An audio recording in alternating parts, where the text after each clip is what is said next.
Hello, everyone, and welcome to the Surprise Jab Podcast. I'm your host, Zachary Ruger, surprising you with new topics every single week and jabbing you with your daily dose of UFC. And UFC is the primary focus of this episode. We're coming off of a pretty good week overall. I very much enjoyed it. We did 2 episodes earlier, 2.5 hours with the great Jaden Watson and Cole Walker. Very fun episode. We will have to run back those 2 on the podcast any time, but just a typical episode today. I'm going to be recapping episode 7 of Dana White's Contender Series, talking about some new fights that were announced, going through a surprise topic. As always, we've been on fire with the surprise topics, and of course, giving our official predictions for UFC Fight Night, Fiziev versus Gamrot, which goes down this Saturday. Going to be a good weekend indeed, and some huge fights dropped mid-podcast last night. I already mentioned it on the last episode, but we gotta go into them a bit. Starting off, November 11th, UFC 295, Jiri Prochazka will be taking on Alex Pereira for the vacant light heavyweight championship. That's right, Jamal Hill is vacated the belt, unfortunately, because of his injury, but in his place, we get Jiri versus Pereira, which I love. You know, it's going to be a good fight. Certainly beefs up this UFC 295 card, which is currently lacking. I mean, obviously John Jones and Stipe will carry. Obviously, this will carry the card too. But I do want some more fights. I mean, Roman Dolidze was supposed to fight Derek Brunson. He now doesn't have an opponent. You have Jessica Andrade versus Mackenzie Dern, which I guess could be a main card fight, but I'm really looking for one or more big fights, but I'm happy this one's going down. December 16th, UFC 296 in Las Vegas, Nevada. Leon Edwards versus Colby Covington for the welterweight championship of the world. Can't believe that fight's actually happening this year. It's about damn time. Last time Colby had a fight even booked and happened was March 2022. As for Leon, he fought earlier in March of this year.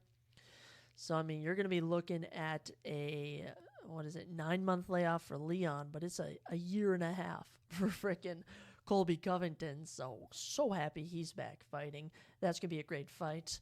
I don't know how it's going to go personally. I mean, I'm a Colby Covington fan. Leon Edwards kind of beat Usman twice, though, so it's a complicated thing. I don't know exactly who to pick. In the co-main event for UFC 296, Alexander Pantoja versus Brandon Royval, a rematch. Very happy that the flyweight champion is defending his belt, and Brandon Royval getting a title shot makes me so happy. I personally think Amir Albazi deserves it over him, but I'm not going to say anything because I like Brandon Royval, and I'm glad he's getting the title shot. Dana just had to drop those out of nowhere on us. Very much appreciated, Dana. I always like to be informed about the fights I'm going to be watching, so certainly delightful. The December 2nd card, which is rumored to be in Minnesota, they announced that Miesha Tate is fighting Julia Avila on there. I guess Miesha Tate's a somewhat okay name. She's kind of fallen off. You also have Punahele Soriano versus Dustin Stolfus announced, and they had some other random women's fights. So currently 0 for 3 on fights I would buy a $100 ticket to go watch. So we'll see what other fights they announce for that card. Day by day comes up. We're actually under 3 months away from it, which is super exciting. But I need to know who's fighting on it before I even debate buying a ticket, because I really want to. I would love to attend a UFC event live, but if it's not a fighter I enjoy, plus I'd want to see multiple fighters I enjoy, I will take a lot into account before I spend a lot of money on a ticket. But hey, it is what it is. I'll tell you what I did spend some time on was watching Dana White's Contender Series. A very good episode 7 of 10 for Season 7, which has been delivering pretty much all year. I've enjoyed it, and you already know I took notes. I watched every fight. I have to analyze my predictions that I made. Picks-wise, we go perfect. We go 4-0. There was 1 draw. But other than that, very happy with all my thoughts I gave, everything I went with. And the only thing I didn't get right was who got contracts and who didn't on only one of the fights. So pretty good overall. I say let's dive in and check out all the fights. Starting off, we had Igor da Silva versus Hanata. I think it's Hanata Silva, which is going to be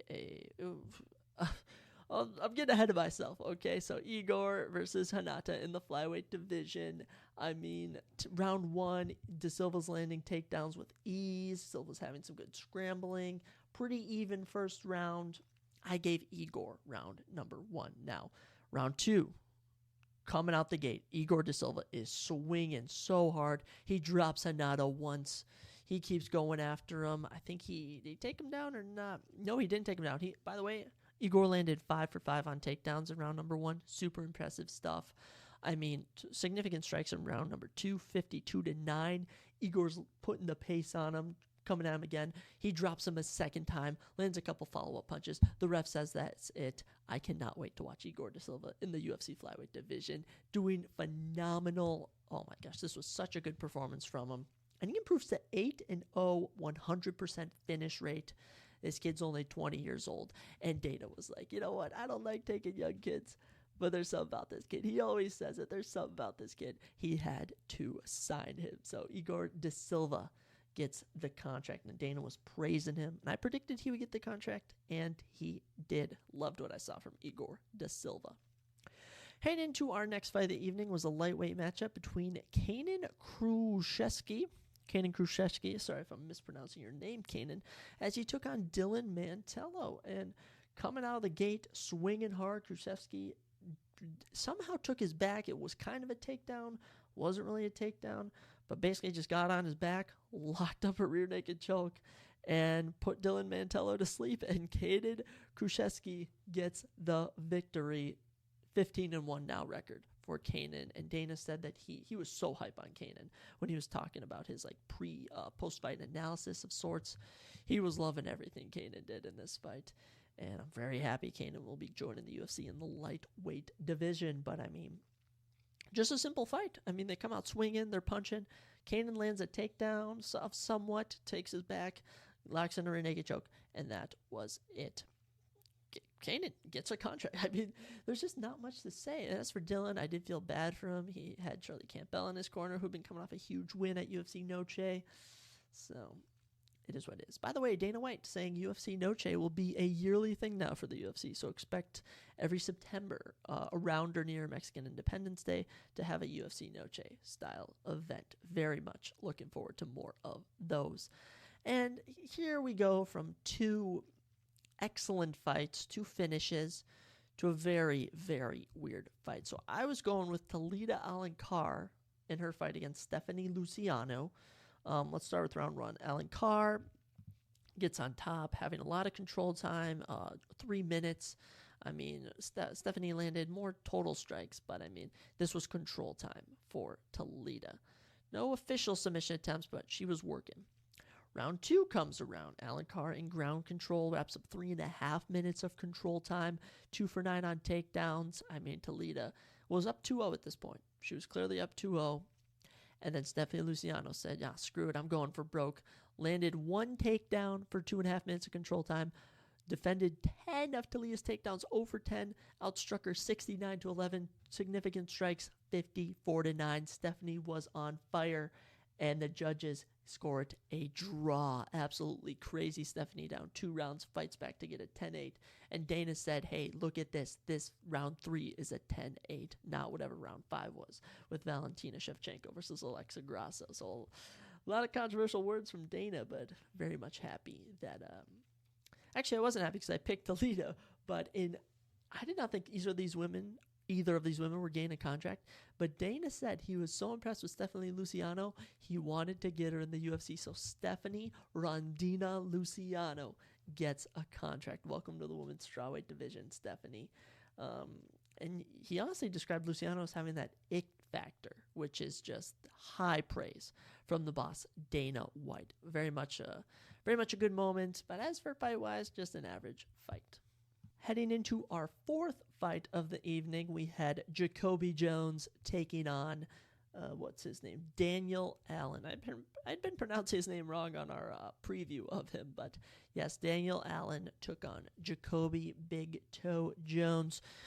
Round one, honestly, all I saw was Allen was landing more to the head, just outstruck him in round one, 38-28, in significant and total strikes. Daniel Allen wins round one.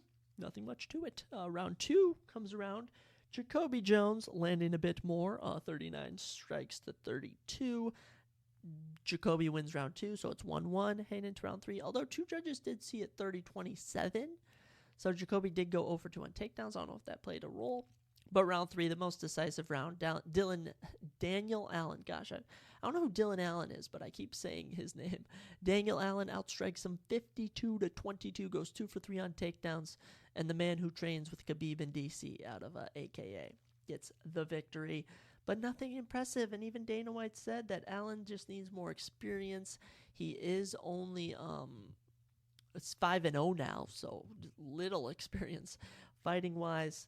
But Dana says no for the contract. I agree. If I'm not seeing anything impressive, I'm not saying you should go out and give a contract. So sorry to Daniel, but not this time, man. You're young, though. All right, you're young. Only 5 professional fights. And by the way, Daniel Cormier, actually, he's not young in age, though, but what Dana used was that DC first got into MMA at 30 years old, so don't count Daniel Allen out. And he trains with DC. Let's get into the main event. It was my most favorite, my most exciting, no matter what grammatical errors I just said there. Shamil Gaziev, Shamil Gaziev, I said it right, took on Greg Velasco. Oh my goodness. Quite possibly 6 seconds into the round, the first punch Shamil threw, he drops Greg Velasco with. Absolutely crazy. Greg goes to the ground. He's in scramble mode. He reverses. He ends up on top control. Is just trying to control Shamil. Shamil finds his way to his back, locks in a rear naked choke, and in 2 minutes and 38 seconds, Shamil gets the victory. He improves to 11-0.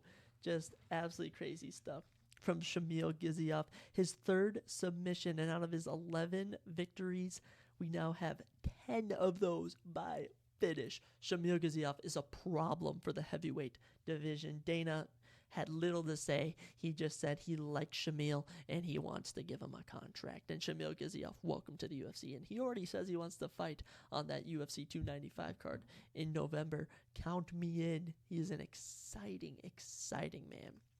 And I'm honestly, I could see him taking out a couple of the heavyweights right now. So from one fight from Shamil, I could see him beating the number 15, number 14, number 13, 12, 11. I'd give him up to the number 11 spot in the heavyweight division for guys he could take out. But holy crap, Shamil gets my favorite performance of the night. So out of our 5 fights on the card, we give out 4 contracts. Igor Da Silva, Kanan Krishki, Stephanie Luciano, and Shamil Gaziev. Good episode of Dana White's Contender Series. I mean, I wouldn't say anything special per se. The Shamil performance was good. The Kanan performance, Igor performance. But, the first draw in Contender Series history, I think the broadcast team said. So very much happy that they're setting records as the seasons progress. I mean, we're already in Season 7, Episode 7. We only got 3 more weeks of Dana White's Contender Series, but it's ones like these you gotta appreciate. And yeah, it's winding to an end. I'll have to go back through the season once it's over, say basically who's made an impact. But there have been so many alum from the show, pretty much on every card you can catch someone who's fought on the Contender Series. I mean, I'm going to click on a random person who's fighting on the card tonight. Cody Brundage, he fought on Season 4, Episode 5 of the Contender Series. So, I mean, and I didn't even plan that. Just live did that now. And he had fought on the Contender Series. So, keep your eyes out for any of these people. I mean, even if they lose, they can still get into the UFC. It's a fun program. I very much enjoy Dana White's Contender Series. And what I've also been enjoying has been the surprise topics. I mean, more Unsolved Mysteries of American History, From Jamestown to Jimmy Hoffa by Paul Aaron, has been such a good book. I have enjoyed it very much so. I mean, all his things he's talked about have been so good. But I'm on the final chapter today, and the final chapter is one that we have to mention. It involves a very, very good case, a very good conspiracy theory. I mean, just an interesting mystery, or well, if you will. But first, let me just talk about some of the ones I didn't talk about that I found pretty interesting One of them being, did Abraham Lincoln provoke the attack on Fort Sumter? It dived into how the battle of the Civil War began and how it continued long after, if Abraham Lincoln wanted to provoke an attack from the Confederates. Very interesting story there. Who lost and who found the lost order when General Lee's plans fell into the hands of an enemy? It led to the bloodiest day of the Civil War. That was a very entertaining one. Skipping ahead to was Sitting Bull murdered? It had to deal with the Sioux chief Sitting Bull, who actually defeated General Custer, but then suspiciously died at the hands of reservation police. That was a very good one. What sank the Louisiana? The Louisiana. It was the ship that a German torpedo hit, but some people suspect a conspiracy to draw America into World War I. Certainly very good. One was, why didn't the Allies bomb Auschwitz? Did the United States abandon the Jews? That was a very interesting chapter. Who was to blame for the Bay of Pigs, which had to deal with JFK's connection to the CIA and how they were both just trying to decide how to deal with Castro, and they butted heads. Super good there. Who killed Martin Luther King Jr.? That was a good one. I was debating doing who killed MLK Jr. or doing the one I'm going to tell you in a second, and I went with the latter. And another one was, were prisoners of war left behind in Vietnam? And that one really made you think about just what goes on with the higher-ups of this country. It's very good stuff. I recommend this book. There's 30 chapters, 30 mysteries, and they just get better as they go along. But the final one we're going to end with, I figured it'd be good for the podcast. We're a sports podcast. Was OJ Simpson guilty? Oh my goodness. I was excited to read into this one. It's certainly something that's even debated to this day. I mean, OJ is free. He's on social media. He's an absolute menace. I don't even know who let this man own social media. He is such a character. But let's dive into it. Was OJ Simpson guilty? We have to set the scene, though. Even before the trial began, most Americans, certainly most white Americans, believed O.J. Simpson murdered his ex-wife Nicole, as well as an unfortunate bystander, Ron Goldman. After all, 95 million television viewers followed the slow-motion chase of the white Ford Bronco that ended in his arrest. Gosh, I have seen so many parodies of that. Continuing, afterwards, in the Bronco, were OJ's, someone in my class, OJ's passport, a fake goatee and mustache, and more than $8,000 in cash, all pretty clear indications that he wasn't heading for the nearest police station. He was trying to run, clearly. The jury had not yet been selected when a book by Nicole's friend, Faye Resnick, soared to the #1 spot on the bestseller list, knocking Pope John Paul II down to #2 and informing Americans of Simpson's history of beating his wife. And once the trial finally got underway, Americans saw a parade of expert witnesses present the physical evidence, shoe prints, matching a pair of OJ-owned stamped in the blood at the murder scene, Nicole's blood on a sock in the bedroom, Goldman's blood in OJ's Bronco, OJ's hair on a calf next to the bodies, and on Goldman's shirt, the bloody gloves, one found between the bodies and the other still holding the victim's hair, outside of OJ's house. One DNA expert testified that the blood found near the victims, which matched OJ's, would match only 1 out of 170 million people. The blood on the sock, which matched Nicole's, would match that of only 1 out of 6.8 billion people. More people, Dominic Dunn, the author, noted, than there were on Earth at the time, So, when after more than 9 months of testimony, the jury took under 4 hours to reach its unanimous verdict, the reason seemed clear. Race. The case was lost, Newsweek explained, virtually the day the predominantly African-American jury was sworn in. Prosecutor Christopher Dargan agreed, I could see in their eyes the need to settle a score. Wow, they really made it racial. Even defense attorney Robert Shapiro jumped on the bandwagon. Not only did we play the race card, he told Barbara Walters on the day the verdict was announced, we dealt it from the bottom of the deck. In October 1995, when the jurors decided Simpson was not guilty, it seemed certain that time would confirm their bias and his guilt. But the verdict of history has turned out to be far from unanimous. I had not realized race was a part of this. You just know about the OJ Simpson case. I guess we don't really know the specifics. It was kind of before my generation's time. I was born in 2002. I didn't even watch OJ play football. So, very interesting. Continuing. Resnick's book, Nicole Brown Simpson, Diary of a Life Interrupted, was published in October 1994, 5 months after the murders, and right in the middle of jury selection. In one sense, it obviously helped the prosecution by providing a clear motive for the murders.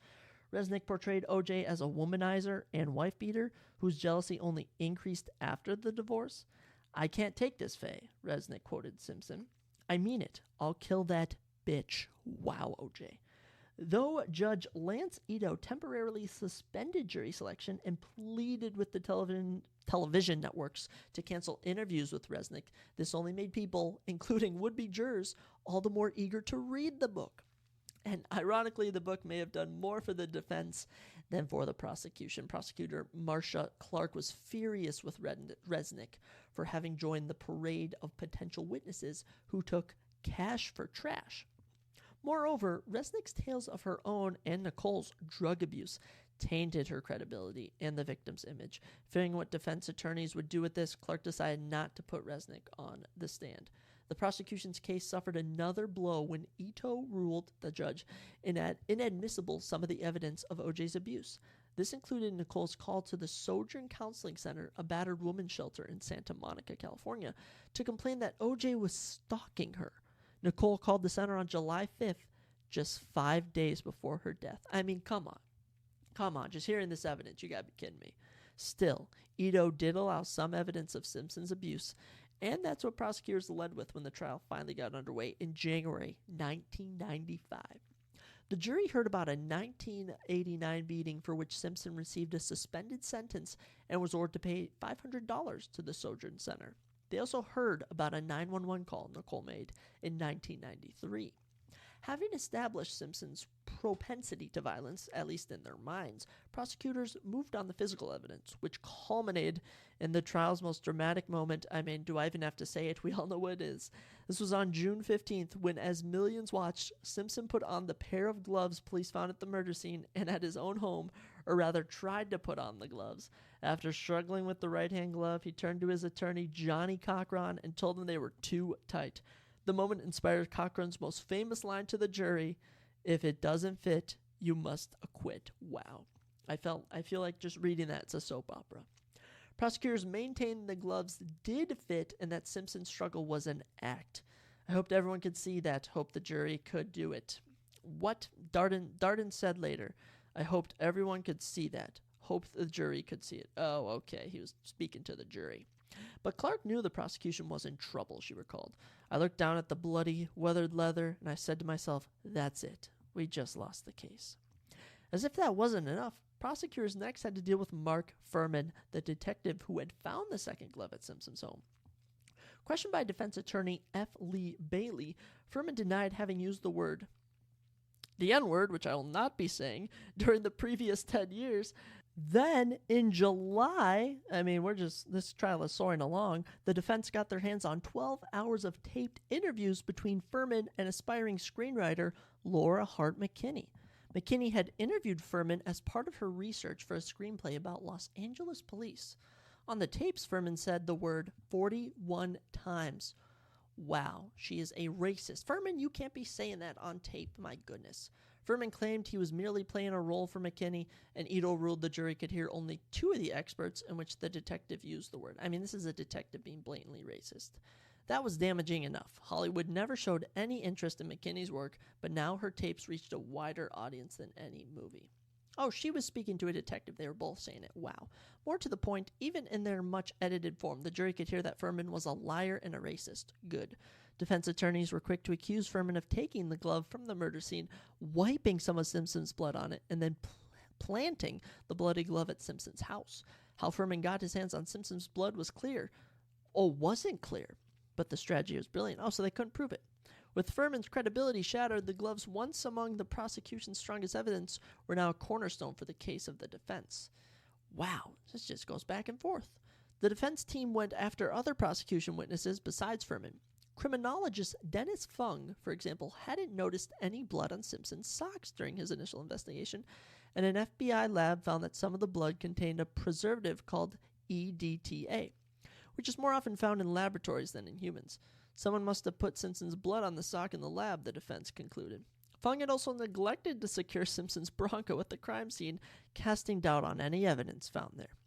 Some of the tainted evidence, the defense conceded, might have been the result of sloppy police work rather than a conspiracy to frame Simpson. But it was tainted nonetheless. And if the police were either crooked or incompetent, none of their evidence could be trusted. Forensic scientist Henry Lee, a defense witness, put it this way: "While eating spaghetti, I found one cockroach. No sense for me to go through the whole plate of spaghetti. If you found one, it's there." Very good point, Henry. Immediately after the verdict was announced, the fingers started pointing. Furman blamed Clark for not standing by him, as well as other detectives for mishandling both the physical evidence and their questioning of Simpson. Other detectives blamed Furman for his racism and Clark for failing to introduce any evidence pertaining to the Bronco chase. Clark defended her decision, arguing that bringing up the chase would have given Simpson's attorneys the chance to counter that he was not fleeing justice, but planning suicide, and the police had driven him to it. Wow, these lawyers are good, and the whole everything's good about this. This is just one of those things, you're reading it and it feels like a story. It's almost too many plot twists to be true. Some blamed Clark for not focusing too much on domestic violence, saying she should have introduced other possible motives. What if some suggested a jealous Simpson killed Nicole because he suspected she was having an affair?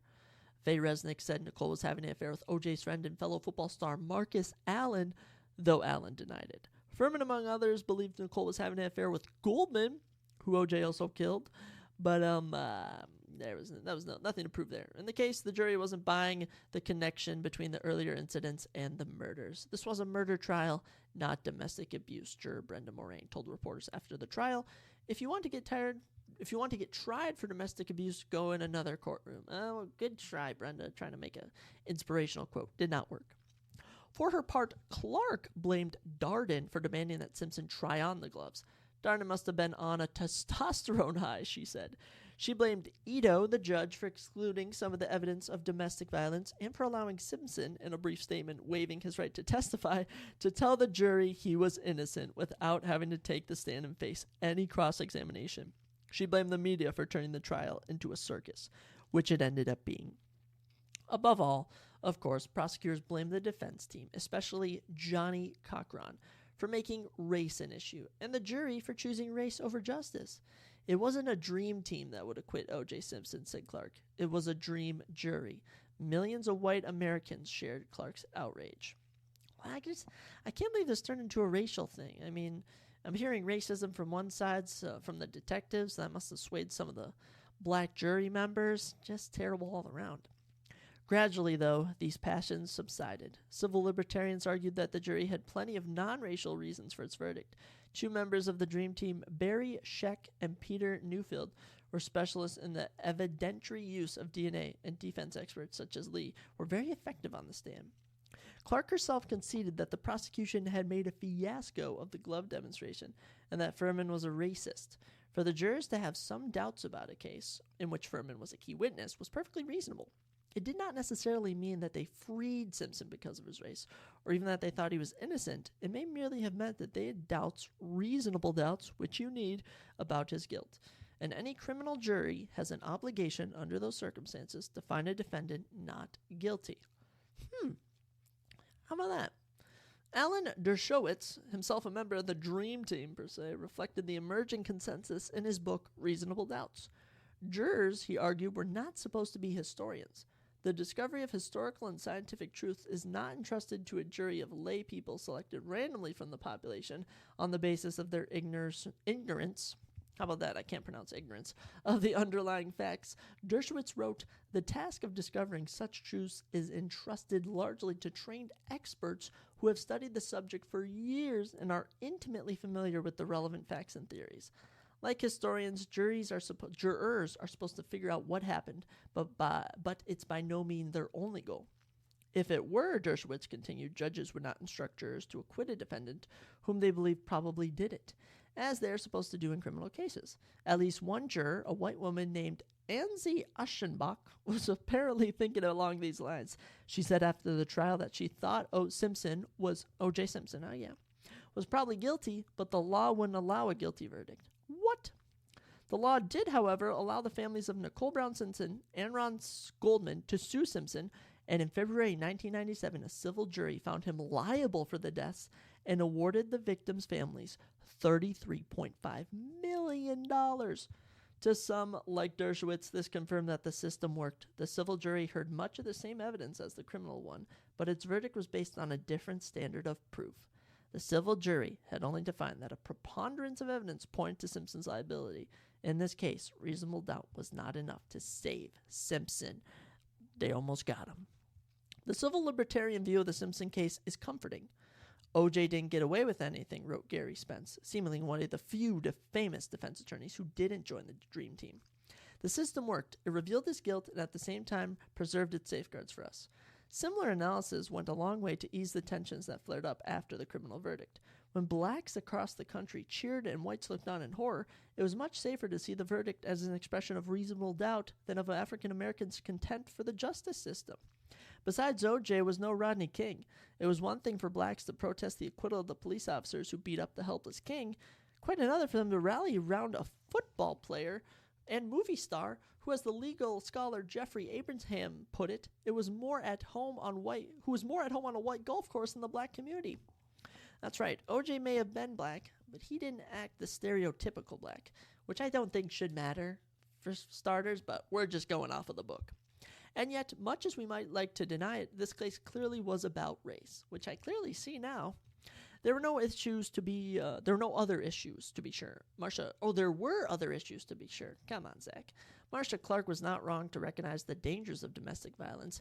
Yet, as Brenda Moraine's statement made clear, this was not what was foremost in jurors' minds.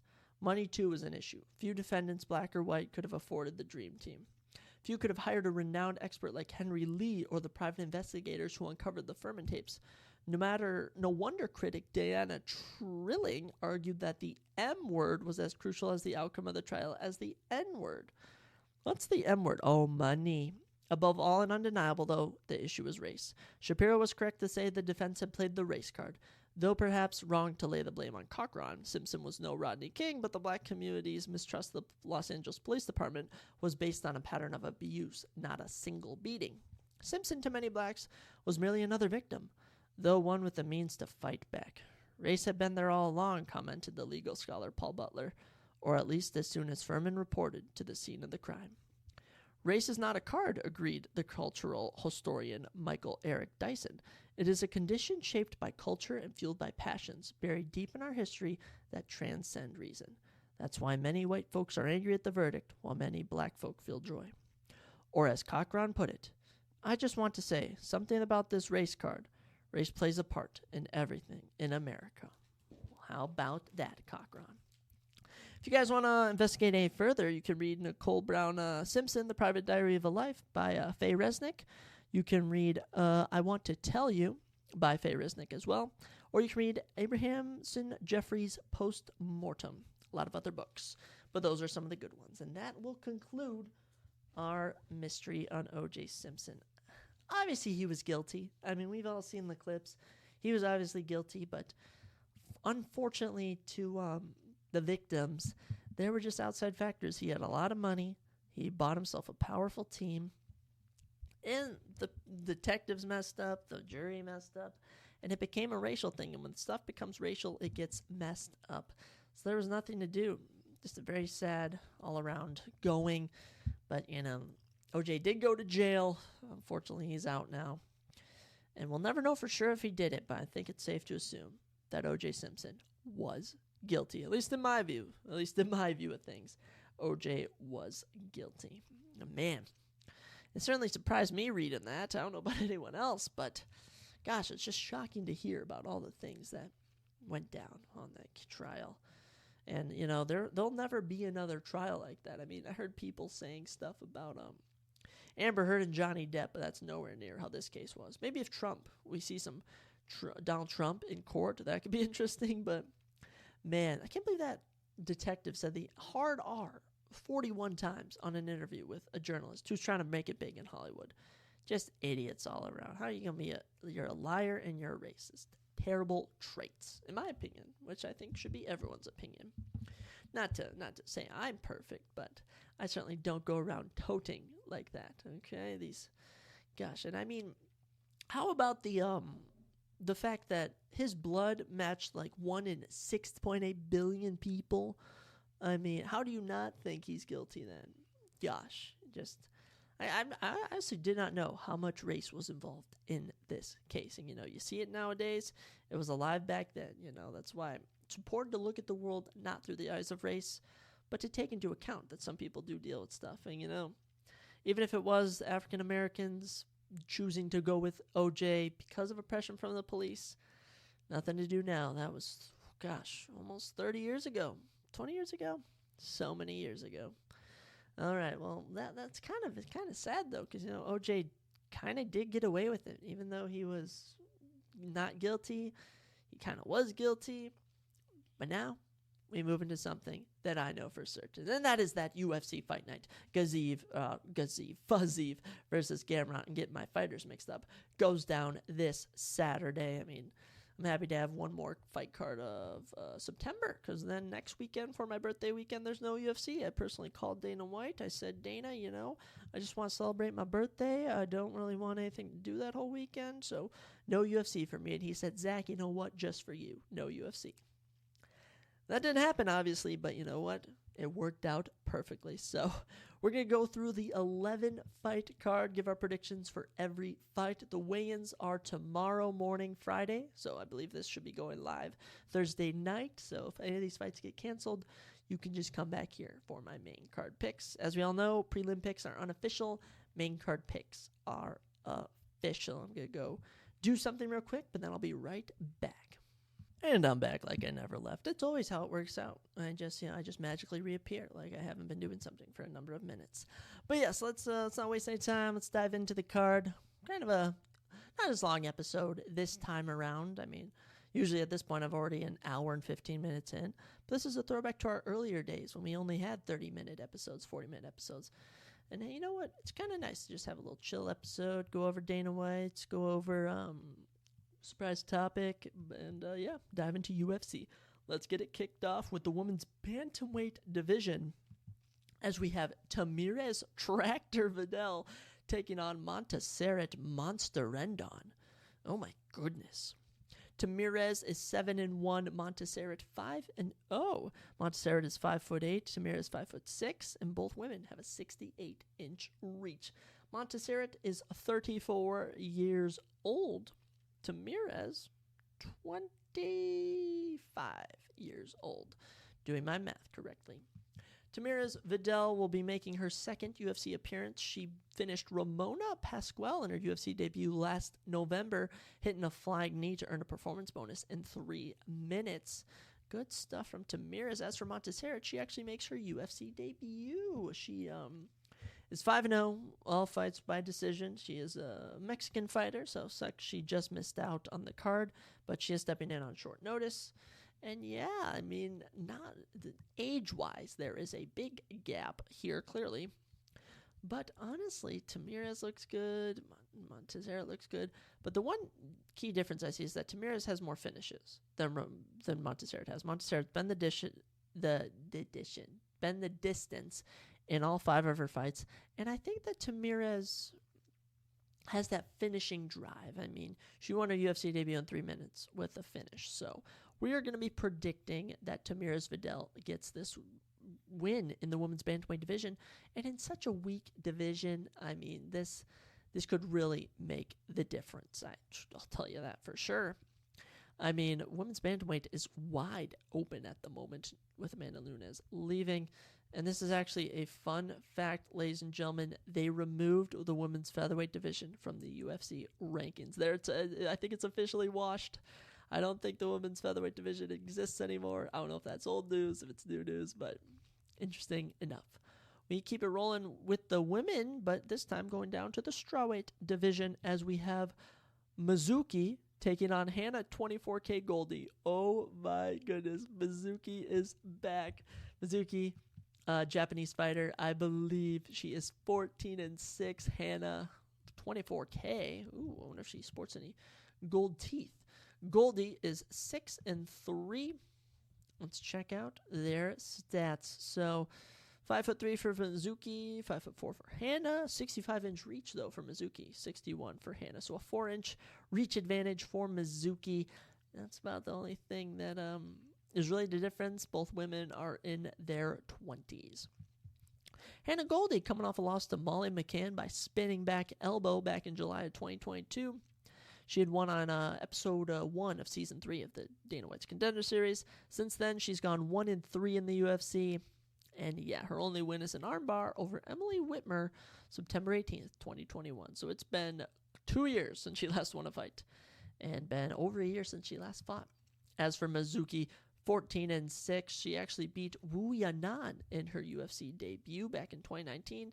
She last fought August 2020 when she lost by unanimous decision to Amanda Lemos. But all that tells me is that she didn't get finished by Amanda Lemos, which I think says a lot. So I think that's the difference here. I mean, Hannah Goldie, I don't really know what I've seen from her in the UFC. I remember Molly McCann knocking her out cold. She couldn't stand on the feet with her. And as for Mizuki, I just love her name. We're picking Mizuki to win by, if I got Tamira Vidal winning our first prelim by knockout, I'm going to give Mizuki a decision victory over Hannah Goldie. I just like your name. I mean, who doesn't like Mizuki? I mean, come on. The women's strawweight division, super fun.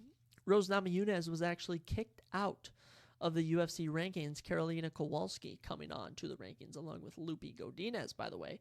As an update, Angela Hill up to the number 13 spot, Tabitha Ritchie up to the number 11 spot, Luiana Pinheiro jumping 3 spots to number 9. Yan Chaonin now the number 2 contender at women's strawweight. Pretty cool.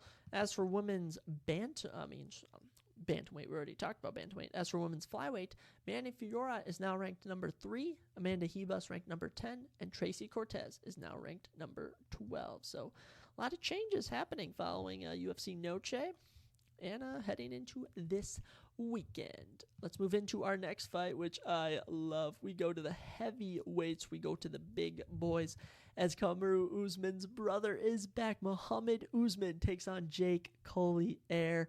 I love Muhammad Usman. I loved him on the Ultimate Fighter. I've loved him just watching him fight, man. He's a character. He takes on Jake Collier this weekend. Muhammad is 10-2. Jake Collier 13-9. Yikes.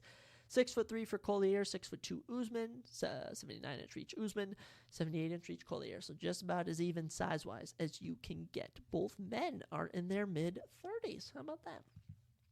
Let's start with Jake Collier. Been fighting in the UFC since 2014. He is 1, 2, 3, 4, 5. 1, 2, 3, 4, 5. He is 5-8 in the UFC. How is this man still in the UFC? He's currently on a 3-fight losing streak. He's beaten Gian Villante and Chase Sherman. He last won a fight January 2022 when he submitted Chase Sherman. Since then, he's lost to Andrei Arlovsky, been finished by Chris Barnett, most recently lost to Martin Boudet in April of 2023. He's also been knocked out by Tom Aspinall in 45 seconds. Wow, Jake Collier, quite the fighter. As for Muhammad Usman, he's coming from the Contender Series. He won his UFC debut to win the Ultimate Fighter when he knocked out Zach Pauga in round 2, earning himself a bronze bonus back in August of 2022. Oh, that was on the Santos Hill card where every fight was a finish. That was a good card. Following that, he had a fight in April of this year where he beat Junior Tafa thanks to 12 minutes of control time, including a notable 4-minute and 28-second control time in round number 3. He grappled Junior Tafa to death, went 2 for 12 on takedowns, a lot of clinch control. So hopefully Usman brings his knockout power. I think he's going to beat Collier here. I do think Collier will be a bit tougher than Junior Tafa was, so he'll probably come on with some more pace, which is why I think Usman will get the round 2 knockout again. And that's not because he already has a round 2 knockout. It's because I'm just going with Muhammad Usman. He's also Kamaru's brother, so how cool would it be if he won a championship? That might be the first brother combo to win a championship. Correct me if I'm wrong. But yeah, Muhammad Usman, I love it. And the heavyweights, like I was talking about earlier with Shamil, I mean, it's wide open. Martin Buday actually recently got onto the rankings at number 15, so super exciting stuff there. He'll probably be fighting up. Heading into our next bout is a middleweight matchup between Jacob Mamba Malkoun and Cody Brundage. Jacob is 7-2. Cody is 8-5. 3 inches in height for Cody Brundage, 6 foot to 5'9". Jacob, 1 inch in reach, 73 to 72. Both men are in their 20s. Let's start out with Cody Brundage. Cody, been in the UFC since, he's somewhat new, right? 2020. Actually lost in the Contender Series. Took a short notice fight against Nick Maximoff and lost, but then picked up back-to-back round 1 finishes of Dalcha Luciambula and Tresean Gore in 2022. Following that, he would get knocked out in round 1 by Michael Lukajacek. He would get arm trackled by Rodolfo Vieira earlier this year, and recently lost the unanimous decision to Cedric Dumas earlier this year in June. I remember he was brutally out-grappled. That is right, 11 minutes of control time for Cedric Dumas. Despite never attempting a takedown, Cedric's got 11 minutes control time. As for Jacob Malkoun, he's coming off a win over Nick Maximoff. This guy is 3-2 in the UFC. I remember his UFC debut against Phil Hawes, where he got knocked out in 18 seconds. It is great to see that Jacob has rebounded since then. Wins over Abdul Razak Al Hassan, AJ Dobson, and, as I mentioned, Nick Maximoff. And he actually holds a loss to Brendan Allen, who is notably now, what is Brendan Allen? Brendan Allen is currently number 9 in the middleweight division, so one of his only losses is to the number 9 guy. So Jacob Malkoun's a tough fighter. If Cody Brundage is getting out-grappled by, what's his freaking name? I just said Cedric Dumas, then he's going to get brutally out-grappled by Jacob Malkoun. I mean, Jacob, in all of his UFC fights, so through 5 UFC fights, he has landed 30 takedowns. I mean, that is just insane. He's coming off a 9 takedown performance, his personal best. Whoza. Jacob Malkoun is going to grapple Brundage to death. And honestly, I'm going to say he submits him. I'm going to say Jacob Malkoun gets his first UFC finish, gets a submission. Let's go with him. And I believe he trains at City Kickboxing or trains with Robert Whitaker, one of the two.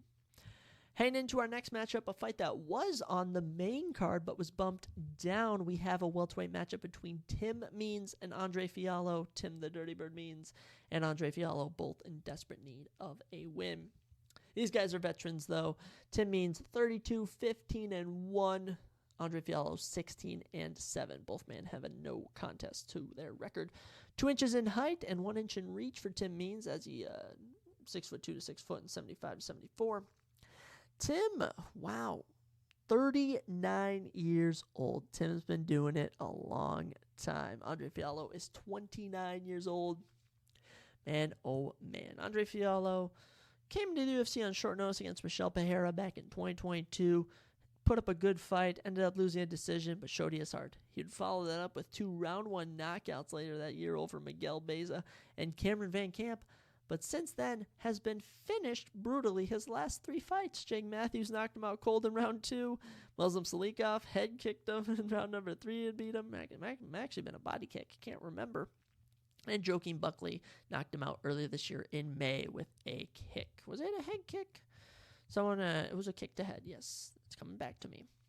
Andre Fiallo now 2-4 in the UFC, 3-fight losing streak. This is make or break it for the man from, where's he from? Oh my gosh, Andre Fiallo, does he fight out of Spain? Oh my gosh, I literally had it written down somewhere. It's escaping me. I know Portugal. He's from Portugal, but I believe he fights out of the United States now. His opponent, Tim Means, I mean, we never know when it could be the last moment for Tim Means, so we'll give a shout-out to the man who's been fighting in the UFC since 2012. This guy's been doing it a long time. I mean, day back to 2013, he was fighting Jorge Masvidal and Neil Magny, picking up wins over Diego Lima, losing to Matt Brown, losing to Alex Oliveira, losing to Bilal Muhammad, losing to Nico Price, beating Thiago Alves, losing to Daniel Rodriguez. In 2020, he went on a 3-fight win streak, including wins over Mike Perry and Nicholas Dalby. But since 2022, he's been on a 3-fight losing streak, getting submitted by Kevin Holland, losing a close split decision to Max Griffin, and getting submitted most recently in May by Alex Morono. So Tim Means, not on the best stretch of his career, But you know what? He doesn't get knocked out. He just gets submitted. Andre Fiallo's name of his game is striking. I say Tim Means uses his distance and outstrikes Andre Fiallo through 3 rounds. We're giving the Dirty Bird the victory here. Love the Dirty Bird. Such a good fighter. I mean, just a legend in the game. I am happy to see that fight if I'm able to catch it. Let's head into our final prelim of the night. Wow, we're already on to our final prelim. The main card looms as we have a bantamweight matchup between Dan the Determined Argueta and Miles Chapo Johns. Oh, Chapo, such a good nickname. Dan is 9-1. Miles is 13-2. Both 5'7". 2 inches in reach for Dan, 68-66. A southpaw fighter for Dan, orthodox for Miles. Both men near in the 30. Just about. Dan's 30, Miles is 29, so both men similar all around. Miles Chapo Jones been in the UFC since 2019, where he won on the Contender Series. He would win his UFC debut before getting flying kneed by Mario Bautista. Following that, he would go on a 2-fight finish streak with 2 round 3 performance of the night knockouts of Kevin Natividad and Anderson Dos Santos. He would then get arm triangled by John Castetta last February. But not last February, February 2022, he would then beat Vince Morales by unanimous decision in November of 2022. Hasn't fought since then. He's sitting at 4-2 in the UFC. Not too bad for Miles. His only 2 career losses have been to UFC caliber people. I mean, Mario Batista's a good loss to having a record, but John Castenda is not the best, so it's tough to say how good Miles is. As for Dan the Determined, he's had an interesting UFC career. Loses his first ever fight professionally in his debut June 2022 against Damon Jackson. Then in January of this year, on the first event of 2023, he would beat Nick Aguirre by unanimous decision, and then he would have a overturned victory over Ronnie Lawrence due to a head strike? I believe that was the one where he slammed him and he got knocked out. So Dan, he's back for revenge. He's determined. Like I said, Miles Johns, if you're losing to John Castenda, I think you're going to lose to Dan the Determined. We're going with Dan Argueta by unanimous decision. I mean, this fight could easily be a caliber of main card. This could easily be on the main card. It's ending the prelims, I should say, bringing us into the main card for a reason, because it should be pretty good. Now we're in official territory, ladies and gentlemen. We are doing amazing this year. We're like plus 56, plus 59 fights for the main card predictions. All time, we're plus 140 now, and we have just been rolling. We're coming off a 2-2 UFC Noche event, so we're looking to bounce back here. Let's get it rolling, ladies and gentlemen. We go to the featherweight division for a fight that was originally on the prelims, but thanks to fans, they got it bumped to the main card. We kick it off with Ricardo Ramos versus Charles Jourdain. Charles Air Jourdain, the Canadian native. Ricardo is 16-4. Charles is 14-6-1. 5'9" for both men. 3 inches in reach for Ricardo over Charles, 72-69. Charles fights in a switch stance. Ricardo is orthodox. Both men born in 1995. Ricardo is 28. Charles 27. Birthday is November 27th, so coming up, Charles. Charles is coming off a big win over Kron Gracie I don't know why I keep saying last May. I should just say May 2023. That sounds better. Been fighting in the UFC since 2019. He had a fight of the night, finish of Duho Choi, then would lose to Andre Fili, draw against Josh Kuyabo, knock out Marcelo Rojo, get finished by Julian Erosa by submission, go on a little 2-fight win streak over Andre Ewell and Landon Venata. And then in July of 2022, he would lose to Shane Burgos, lose to Nathaniel Wood, but he's 1-0 in 2023. So there you go, Charles. I mean, it's been kind of some awkward losses in the UFC, 5 losses in the UFC, matched to 5 wins with a draw in there. So, I mean, this could make or break it if Charles goes towards the rankings, because the featherweight rankings wide open to enter right now, man. I mean, Leron Murphy, Alex Caceres, Edson Barbosa, Dan Ige, Soy Yusuf, Bryce Mitchell. A lot of those guys, 1 loss, and they could be fighting someone outside of the rankings. His opponent, Ricardo Ramos, the Brazilian native, been in the UFC since 2017. kind of a better record in the octagon. What is he? He is 7-3 in the UFC. He kicked off his UFC tenure with a 3-fight win streak, including a win over Kyung Ho Kang and a spinning back elbow of Ayman Zahabi. He would then get finished by Saeed Nurmagomedov, who was very talented, so I won't hold that over him. He would go on a little 2-fight win streak before getting finished by Leron Murphy. Won't hold that over him. Beat Bill Algeo, lose to Zubaira Tohigov, might hold that over him. But last June 18th, 2022, so not last June, Zach, over a year ago, he would spinning back elbow Danny Chavez. But I'll tell you, I believe this layoff has hurt Ricardo. I think he needed to be more active. He's been gone a while. We got Charles Air Jourdain, by decision. That's right. We are going to be riding with you, Charles Jourdain. And honestly, Charles was at his press conference, or like the media event before the fight night. They always do, like, when they talk to the fighters, and he was saying how the Canadian press has been comparing him to George St. Pierre. That's right, the great George St. Pierre. And he said the comparison's unfair because he's achieved nowhere near what GSP's achieved. But right now, I mean, good Canadian fighters, all you can really think of is Mike Mallet now in the UFC, Jasmine Jusevich, who just lost, Hakeem Dawodo, who's coming off a loss. But I mean, you always have Oliver Aubin Mercier. So, but he's in the PFL, so actually, I believe he's in the PFL. He may even be in a championship, if I'm thinking correctly.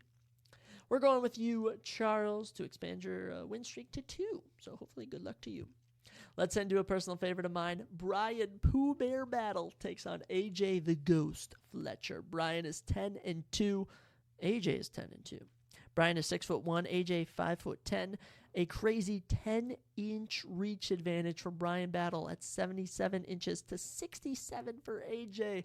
Absolutely crazy. Brian is 29 years old. AJ is 26. My goodness, 10-inch reach. I'm so glad I looked at that. AJ has actually won on the Dana Whites Contender Series. I remember that. Season 5, Episode 1. I was a freshman in college. He flying kneed Leonardo Damari and 2.5 minutes. Certainly good stuff from him. Very much enjoyed it. But then would lose to Matthew Semmelsberger in his UFC debut. He would then lose to Angelusa. But earlier this year in February, picked up a big submission victory. A guillotine choke over Themba Gorimbo. That's right. Themba Gorimbo is the man who The Rock gave a house. So, Themba, not living up to his name. I'm just kidding. He's on a 1-fight win streak. But yeah, AJ, about in the UFC now. He's got some experience. But Brian Battle, I mean, you're looking at your season 29. Season 29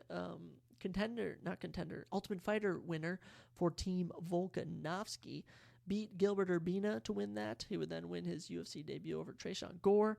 Have a insane 44-second head kick knockout over Takashi Soto, earning him a performance bonus on the notable Santos versus Hill card August 6, 2022, one of the greatest cards. Then he would suffer his first UFC loss, his second professional loss, when Renat Fakhretdinov beat him by unanimous decision in December of 2022. But Brian took that on short notice, and Renat Fakhretdinov is an animal. But he was back this year, May 13th, 2023, where he knocked out Gabe Green in 14 seconds in front of a live Charlotte, North Carolina crowd. It was crazy, a huge knockout for Brian Battle. And man, I became a big fan of him after that one. Going with Brian here by round 2 knockout over AJ Fletcher. I think this reach is going to give AJ a lot of issues. He's going to try and get in close, and when he does, Brian's going to capitalize, hit him with some big shots, and that'll be night for him. So yeah, we're going with Brian Battle, round 2 knockout. Should be a good one between these two. Let's head into our first of 3 ranked fighters on this card, ranked fight matchups, I should say. We head to the women's strawweight division as Marina Rodriguez, who's currently ranked number 8, takes on number 12 ranked Michelle Waterson Gomez. This should be a good one. Both women desperately in need of a win. Desperately, the key word. Marina Rodriguez is 16-3-2. Michelle Waterson Gomez, 18-11. Both women average over 14 minutes of fight time. 5'6" to 5'3" in favor of Marina. Same goes for reach, 65-62, so 3 inches in reach and height for Marina Rodriguez. Michelle Waterson, the Karate Hottie is her nickname. I figured I'd mention that. Marina is 36, I believe. Michelle Waterson, 37. So yeah, both these women getting up there in age, but still competing it out. I don't know if I got their ages right, actually. I think I might be backwards. Well, I don't know. Michelle Waterson, been fighting since 2008 in Strikeforce. Wow, been at it a long time. Wins over Jessica Penn, Paige Van Zandt. I mean, she's also lost to Rose Namajunas, Tisha Torres, beaten Courtney Casey, Felice Herrig, Karolina Kowalski. Lost the fight tonight to Johanna Jędrzejczyk, Carla Esparza. Last win came in September of 2020, where she won a split decision fight of the night over Angela Hill, which I actually thought she lost, just to say. Since then, she actually fought Marina Rodriguez in a fight night, lost that one. Also lost to Amanda Lemos in July of 2022 by guillotine choke, and most recently lost a split decision to Luiana Pinheiro in April of 2023. Michelle Waterson, I'd almost call her the Jorge Masvidal of the women's strawweight division. Just been at it a long time. Probably still wants to fight for the belt, but time's a ticking, Michelle. And now you're already rematching someone you fought 2 years ago. So we'll see what comes of this, but she takes on Marina. Marina also in an interesting spot. Marina at one point was on the verge of a title shot. She debuted in 2018, winning on Dana White's Contender Series Brazil, episode 2 of season 1. She would then have a draw over Amanda Marcos in her debut before going on a little 2-fight win streak before having a second draw against Cynthia Calvillo. She would then suffer her first professional defeat when she lost a split decision to Carla Esparza. Following that, she would go on a huge 4-fight win streak, finishing Amanda Ribas, beating Michelle Waterson Gomez, having a fight night victory over Mackenzie Dern, and beating Yan Chaonin by split decision. And they could have given her the title shot there, but she had to go through Amanda Lemos, who outboxed her, TKO'd her on the feet in round number 3 in 2022. And in shocking fashion, Marina Rodriguez would lose to the terrible, terrible Virna Jandiroba earlier this year in May, getting brutally outgrappled, got controlled for 12 minutes through 3 rounds. I don't get it. She was taken down in every single round, controlled for so long. An embarrassing performance for Marina. I think she bounced back here, though. I think she bounces back, guys. Marina, I think, is the more suited for the top 10 currently than Michelle Waterson. I don't know. I was so shocked she lost that Virna Jandiroba fight. But I'm going with Marina Rodriguez by unanimous decision over Michelle Waterson Gomez. And honestly, Michelle could retire. Her time's nearing. But man, Marina, so close to getting a title shot, which I thought she could have even won. And now finds herself fighting someone she fought 2 years ago and someone who she should not be fighting, but she's put herself in this situation. I think she gets it done. I think she outboxes her through 3 rounds. And the last time they fought, she was up 3-0 heading into round 4, I believe. So there's that. We move on to the featherweight division, which is, if you want to call it the people's main event. It's going to be so good. Where's he at now? Number 12, Dan Ige, takes on number 10 ranked Bryce Mitchell.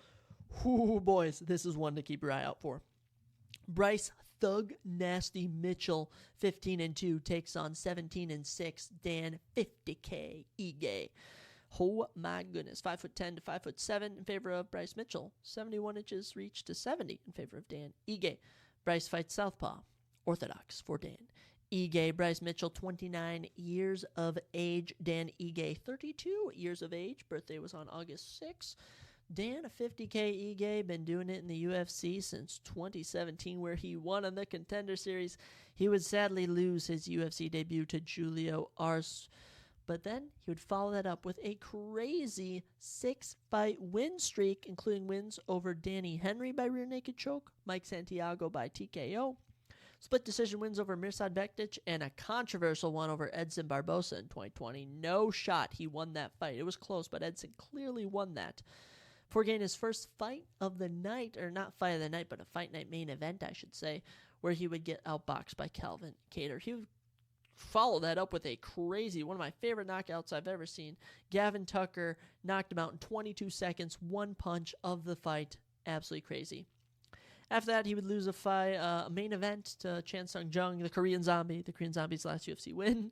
After that, he would also lose to Josh Emmett, then to Mosvar Evloff, but he would snap his 3-fight losing streak when he finished Damon Jackson with another crazy knockout, one of the better ones, earlier this year, earning himself a performance bonus. He last fought at UFC 289 in June, where he beat Nate Landwehr by unanimous decision. No idea how he didn't finish Nate. He threw so much at Nate, and Nate just ate it. Dan Ige rides a 2-fight win streak into this one, and he packs a lot of power with that hand of his. I don't know, so it might be his right hand, might be his left hand. Either one will put you out.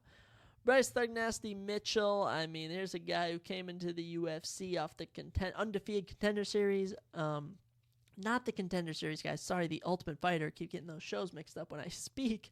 And he suffered his loss on there, and it went on his record. He always protested that.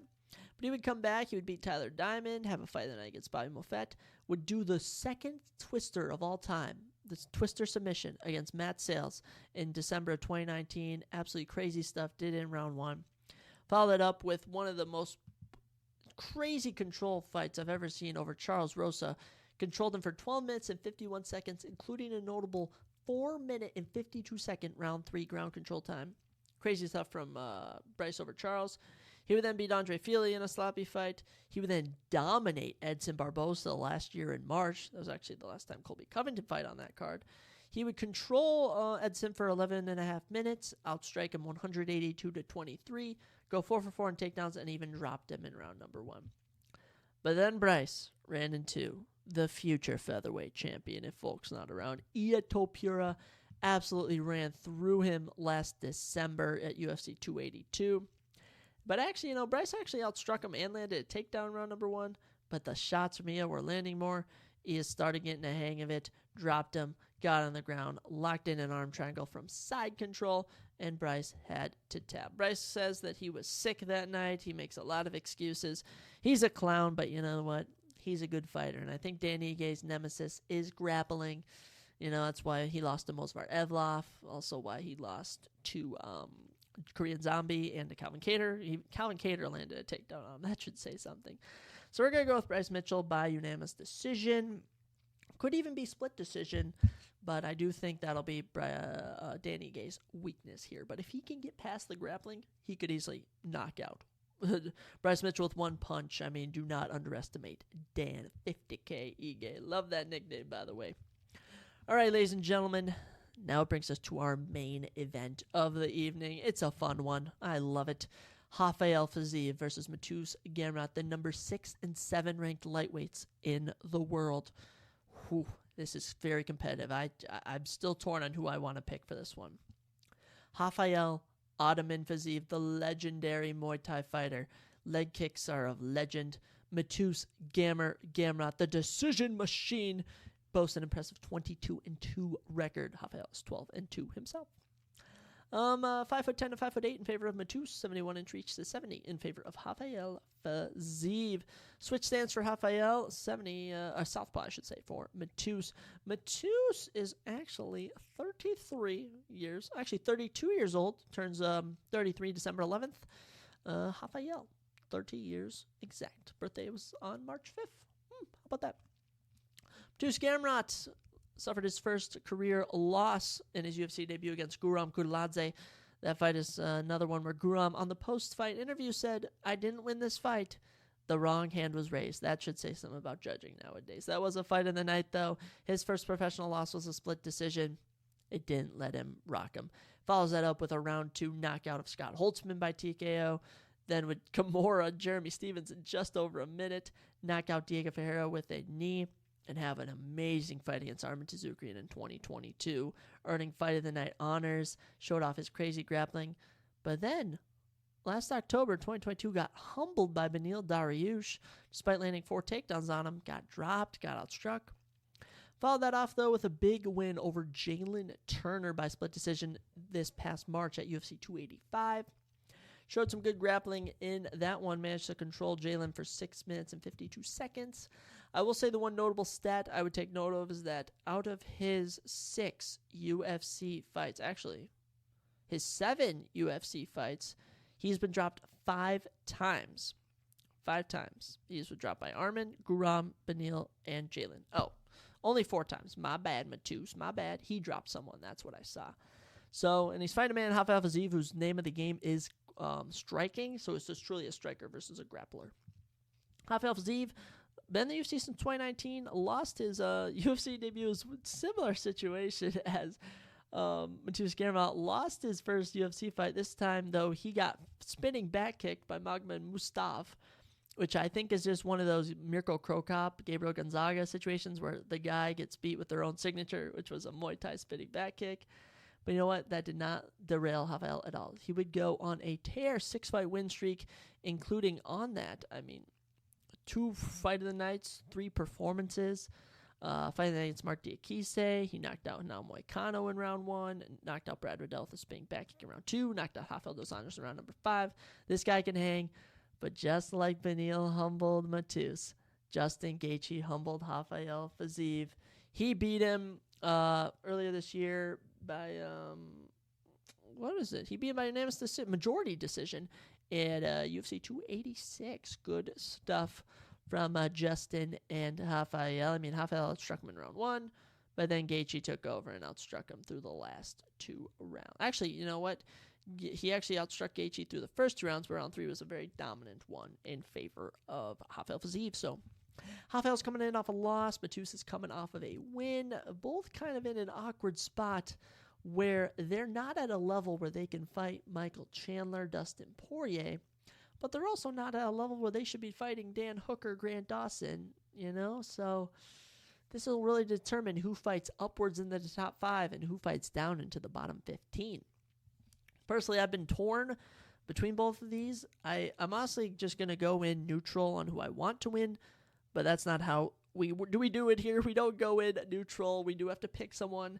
And simply because I watched Rafael's gas tank deplete against Justin Gaethje, and simply because I know Matus can grapple you for days, I'm going to go with Matus Gamrot by round 4 submission, just because I like to predict finishes, and on verdict, it gives me more XP. I don't know how that's going to go, per se, but, it could be certainly very interesting if he pulls off a submission, which would be crazy. I don't know if that'll happen, probably just a decision, but certainly will be a good card. So we're going with Matus Gamrot, round 4 submission, just to spice it up. Let me give you a recap of my picks. We'll start with the prelims unofficially. Tamiris Vidal over Montezerrat Rendon by, we'll say, knockout in round 1. Mizuki over Hannah Goldie by unanimous decision. Muhammad Usman over Jake Collier by round 2 knockout. Jacob Malkoun over Cody Brundage by round 3 submission. Tim Means over Andre Fiallo by unanimous decision. Dan the Determined Argueta over Miles Johns by unanimous decision. Charles Jourdain over Ricardo Ramos by, we'll say, split decision. Brian Battle over AJ Fletcher by round 2 knockout. Marina Rodriguez over Michelle Waterson Gomez by unanimous decision. Bryce Mitchell over Dan Ige by unanimous decision. And Matus Gamrot by round 4 submission. The official picks are Charles Jourdain, Brian Battle, Marina, Bryce, and Matus. All the others don't technically count unless the fight gets bumped up. Then we can refer back to the video. But yeah, certainly going to be a good card. I'll probably be checking it out. It's an Apex card, so nothing too exciting. But hey, you know what? I'm happy we get UFC. And I'm happy I was able to do this, just a little typical episode. Talk about some UFC, go over a surprise topic, and give you guys a little info about OJ Simpson and Dana White's Contender Series. We went over a number of things. So thank you guys for listening. I don't got much left to say. Good weekend ahead. Good weekend of football. All my picks were dropped on last episode. I believe the 49ers are currently playing right now against the Giants. 49ers was my pick. Hopefully they win. And yeah, good weekend ahead of us. And yeah, next episode will probably be Monday or Tuesday recapping. And there'll only be one episode next week. So I might actually save it for Wednesday, because we'll be recapping. Actually, yeah, so I'll either drop it Monday or Wednesday. We'll see. So I'll be in touch with you guys, okay? I appreciate everyone listening. Have a wonderful, wonderful weekend, as I've said. God bless.